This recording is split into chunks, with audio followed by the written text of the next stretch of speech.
आपके अपने YouTube channel home classes में स्वागत है। अभी तक हम लोगों ने दर्पण के बारे में पढ़ा था, परावर्तन के बारे में पढ़ा था।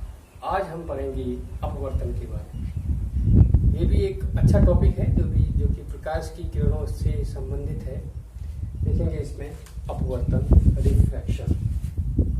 अपवर्तन क्या होता है? सबसे पहले हम इसकी परिभाषा समझेंगे कि क्या है।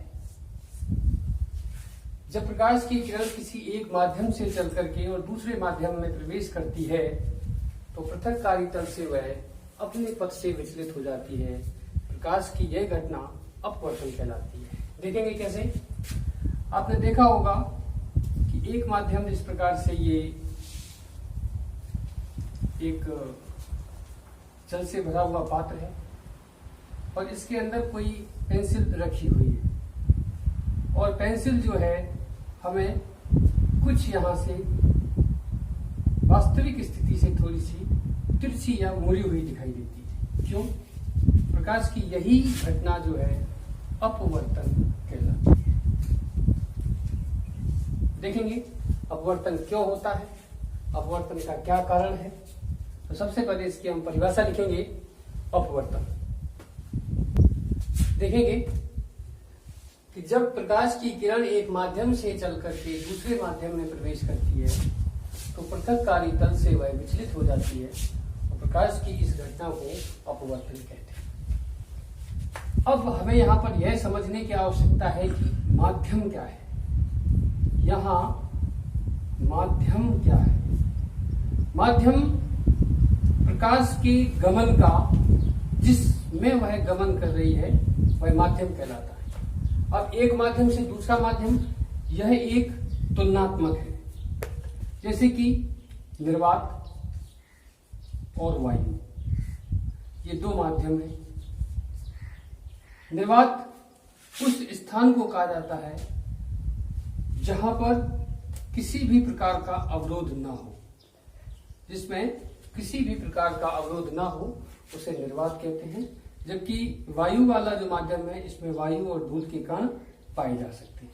अर्थात कहने का मतलब ये हुआ, निर्वात में प्रकाश के वेग के गमन में किसी भी प्रकार की कोई बाधा नहीं होगी। अब हम इसके बाद ले लेते हैं जल, इसके बाद कांच। ये सभी क्या है? माध्यम है। तो प्रकाश की किरण जल में भी डाली जा सकती है और जल से दूसरी तरफ भी जा सकती है। कांच में से भी एक माध्यम से जा सकती है। तो ये क्या है? माध्यम है जो कि तुलनात्मक है, एक से दूसरे में तुलना करना।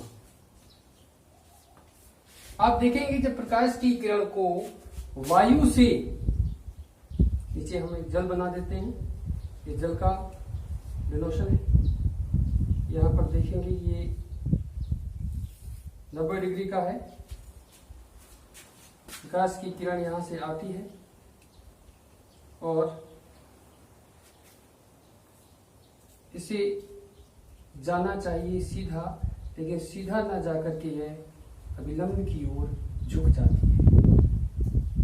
दूसरा पॉइंट देखेंगे इसका उल्टा, कि जब प्रकाश की किरण सघन माध्यम से विरल माध्यम में प्रवेश करती है तो अभिलंब से दूर हट जाती है। तो ये देखेंगे हमारे ये दोनों माध्यम अपेक्षाकृत, एक सघन है तो एक विरल है। तो सघन माध्यम किसे कहते हैं? वह माध्यम जिसमें उसके पदार्थ के कण जो होते हैं वे अपेक्षाकृत अधिक पास पास हों तथा ये प्रकाश के मार्ग में अवरोधक बनते हों, उसे हम सघन माध्यम कहते हैं। तो सघन माध्यम में प्रकाश के वेग में अवरोध पैदा होगा, इसलिए इसमें क्या होगा? प्रकाश के वेग में कमी करेगा। यह प्रकाश के वेग में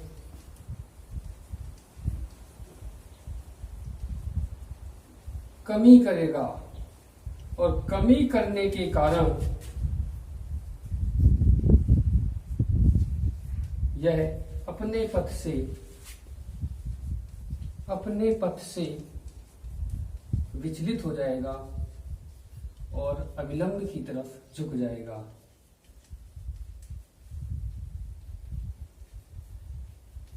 तथा अविलंब की तरफ झुक जाएगा।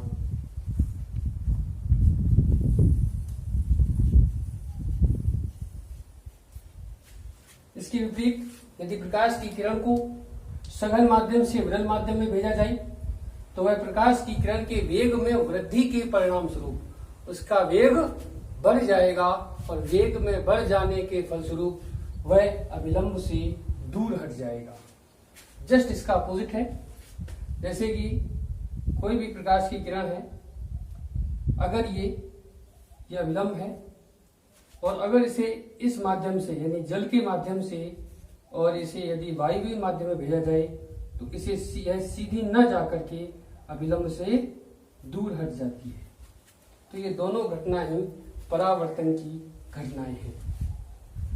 आपसे सवाल पूछे जाते हैं कि